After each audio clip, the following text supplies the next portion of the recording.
Veja bem, as crianças, elas não têm preconceito. As crianças, elas não têm má vontade. É tudo uma forma de como vai ser colocado. Não tem que falar assim, ai meu filho, você vai querer este ou este. Não dá escolha para a criança. Apresenta tudo Vamos fazer. ali para oferecer. Às vezes você nem pode fazer aquilo e vai fazer aquilo para quê? Para ser um pai selfie? Porque hoje em dia existe muito pai selfie, muita mãe selfie. Não dá assistência para a criança necessário. Aí pega a criança, os pais não moram juntos. Pega a criança, tira Tá só- foto, passeia. E a verdadeira necessidade de pai ali ou de mãe não acontece. Então acaba sobrecarregando o outro. E olha, é muito caso. Mas nós não estamos aqui para julgar ninguém, estamos aqui para trocar conhecimento. Nós vamos finalizar Uhum. essa live nossa com qual mensagem, doutor Toledo? Para o pessoal que Ó, está. você já quer finalizar? Não, a mensagem é que eu acho que a gente precisa ter a avaliação clínica, assim, do médico. É primeiro pensar, convidar, assim, professores, profissionais de saúde, não médicos, não pensar tanto, lógico, eu vou tirar a brasa do meu assado. Não pensar tanto no psiquiatra, não pensar tanto no neurologista, pensar primeiro no médico assistente da família, no pediatra daquela criança, no médico de família da unidade básica de saúde. Por quê? Porque isso está mais acessível para as pessoas, isso está mais próximo das pessoas. E a partir de que a criança teve uma avaliação clínica, que não tem nenhum problema clínico de deficiência, carência de vitaminas ou até de anemia, que é extremamente frequente nessa idade escolar aí, dos 6 aos 10 anos, é muito frequente. Daí sim, deixa a cargo do pediatra ou do médico de família escolher se a criança tem um problema com epilepsia, algum problema motor, algum problema doloroso, encaminhar para a neurologia.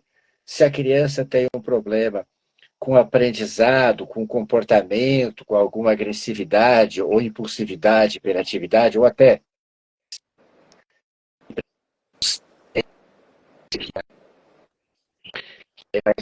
se precisa de tratamento nesse sentido, isso ajudaria mais as crianças.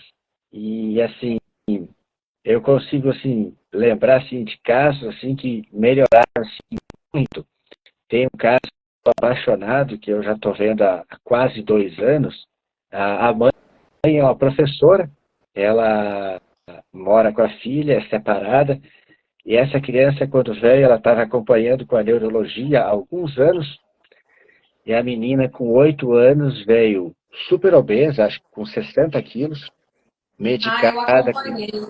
Acompanhei sua. medicada com antipsicótico, e a gente revisou o diagnóstico da suspeita de TEA para TDAH, predominantemente desatenta.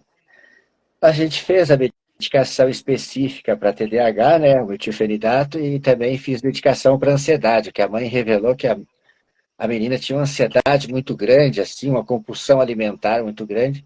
Então a gente combinou antidepressivo e o TDAH. Eu pedi para a mãe tirar laticínio e farinha de trigo. A mãe já no retorno que ela fez online, apesar dela ser aí da cidade, ela fez todos os outros atendimentos via online.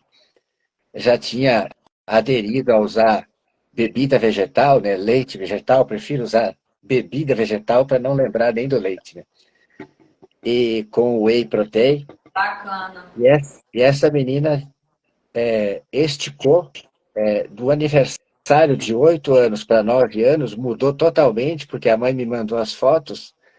O aniversário de 8 anos ela está extremamente obesa e na frente de um bolo de chocolate, aquele monte de docinho. E o Açúcar. aniversário E o aniversário de 9 anos diz que já foi calcado em frutas e a foto dela está num pula-pula magrinha. Olha, E melhorou vertiginosamente o comportamento da menina, a mãe fala. É um caso assim que prova que a questão comportamental é muito, muito mais interessante. A medicação aí funcionou? Funcionou.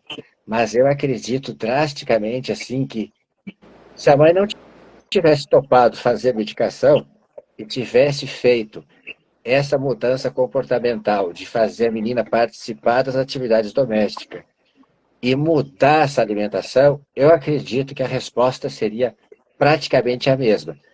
Sim, ela teria mais dificuldade de implementar isso com a menina ansiosa, brava, sem a medicação, e ia dar mais trabalho para a mãe. Mas eu acredito que o que muito mais funcionou foi a questão comportamental. Por isso que eu acho que a gente precisa cada vez mais esclarecer que os tratamentos não médicos, né, os tratamentos comportamentais que a pedagogia, a psicologia pode oferecer, que a terapia ocupacional pode oferecer, são muito mais importantes do que levar para o neuro, passar por tomografia, eletroencefalograma, laboratório muito extenso.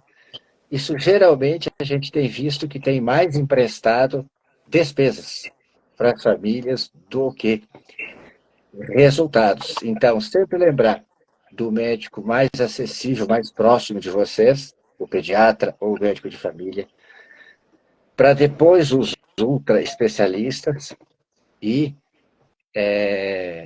buscar sempre aquele relatório mais fiel da escola, do pedagogo, que isso vai ajudar a gente, enquanto profissional, a formular o diagnóstico, a enxergar o que está acontecendo, porque eu já tive depoimento de professores que eles dizem que eles têm um certo, às vezes, cerceamento da escola, da administração da escola, para não colocarem no papel aspectos negativos do comportamento da criança.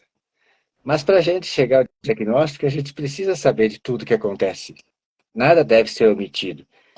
E aos pais, assim, que conseguir ter essa paciência, esse filtro, de aceitar o que alguém está falando seriamente, porque ninguém vai estar falando, acredito, para denegrir uma criança, para prejudicar uma Para criança, mas ajudar. no sentido de ajudar. A maioria do que acontece, principalmente escolas particulares, elas têm assim um receio porque o pai vai achar ruim e vai tirar a criança daquela escola. Pelo contrário, eu acho que é uma forma da gente mostrar um indicativo. Olha, a criança não está desenvolvendo conforme a faixa etária ou não está alcançando o objetivo. Se a criança está em defasagem de mais de 4 a 5 meses dos demais, alguma coisa está acontecendo. E assim, é toda a sala? É só um? É só dois? Então, assim, se ele não é a metade, ele é apenas aquele, o pai deve buscar ajuda. E é o que o senhor presidente falou. Procura o profissional,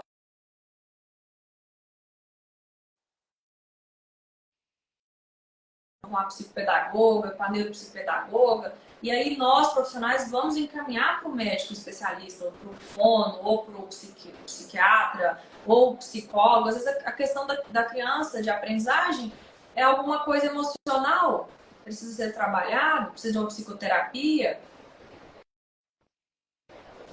É. E tem as vivências do momento que pode estar se criando. Hoje eu fiz como é que é a minha jornada até ser médico em 1 minuto. Eu lembro que eu perdi um ano escolar. E assim, não foi por doença, não foi por incapacidade minha, foi por pura desorganização toda da logística. Houve um momento de separação na família, eu mudei de cidade e ficou por minha conta pensar assim que eu migrei no terceiro bimestre para uma escola onde tinham duas matérias que não tinha na escola original. O que eu, na minha cabeça, pensei com 11 anos? Eu não vou poder passar, porque se a média é 6 e eu só tenho 2 bimestres, nem se eu tirar 100 nesses 2 bimestres, eu não vou fazer os 240 pontos que eu preciso para passar. O que eu passei a fazer? Eu passei a gazetar a aula Olha e só. não fazer mais nada em sala de aula, porque eu assumi que aquele ano estava perdido. E ninguém na minha casa olhou para isso, e ninguém na escola chegou para mim e disse: não, tu precisa fazer só 120 pontos nessa matéria, porque tu está entrando no terceiro bimestre aqui. E eu perdi um ano por pura desinformação, por pura desorganização logística da família e da escola. Não é? Olha que interessante o comentário ali da Andrea. Ela colocou ali que levou 1 ano para ela poder avisar ou conversar ou até mesmo fazer com que o pai aceitasse de buscar ajuda para o filho dele. E assim, eu Uhum. não colocando o exemplo dela, mas colocando o exemplo de outros professores. Muito comentário sai assim: ah, esse professor tá pegando no pé do meu filho, da minha filha. Esse professor não está sabendo ensinar. Por que que tá, né, atrás somente do meu filho? Ele que olha aquele outro aluno que o meu filho falou, que conversa muito em sala de aula. Então tem toda essa questão do preconceito do próprio pai em observar. E eu acho muito interessante que eu tive um caso ontem aqui na clínica, que a mãe descobriu que a criança está com uma escoliose gigantesca, que foi nesse estirão da adolescência. Por que ela não observou isso antes? Mas antes ela não via isso. Foi agora, no estirão. Então tem toda essa questão. A gente tem que observar. A criança não toma mais banho comigo, ele não precisa mais da minha ajuda, mas tem toda essa observação. E às vezes os pais, eles não tiram esse minutinho para olhar para o filho. Não é somente o corporal, até como ele se expressa. Perguntar para ele: filho, você está aprendendo? O que você está aprendendo? Hoje o pai pergunta assim: e aí, como foi na prova, meu filho? Mesma coisa de sempre. Ah, foi bem. Ora, isso é coisa do filho falar pro pai? Fala como foi a prova. A criança: eu nem lembro mais o que caiu na prova. Isso não é resposta, gente. A criança não Uhum. lembrar, alguma coisa não tá certo. Do comentário dela aí, mais importante, uma vez, da gente pensar, lembrar que levar o filho ao neuro ou ao psiquiatra tem esse estigma que não é muito bem quisto pelas pessoas. Mais uma vez, a importância, às vezes, da gente, quando nota que existe essa resistência, orientar para o pediatra, para o clínico, para o médico de família, para ir lá ver questões de anemia, de alguma deficiência de vitamina. Nessa avaliação, lá o médico vai entrevistar, vai fazer os exames, e às vezes o médico lá da unidade de saúde ou do consultório que a família frequenta pode, às vezes, ter, entre aspas, né, mais autoridade do que o professor para encaminhar essa criança. E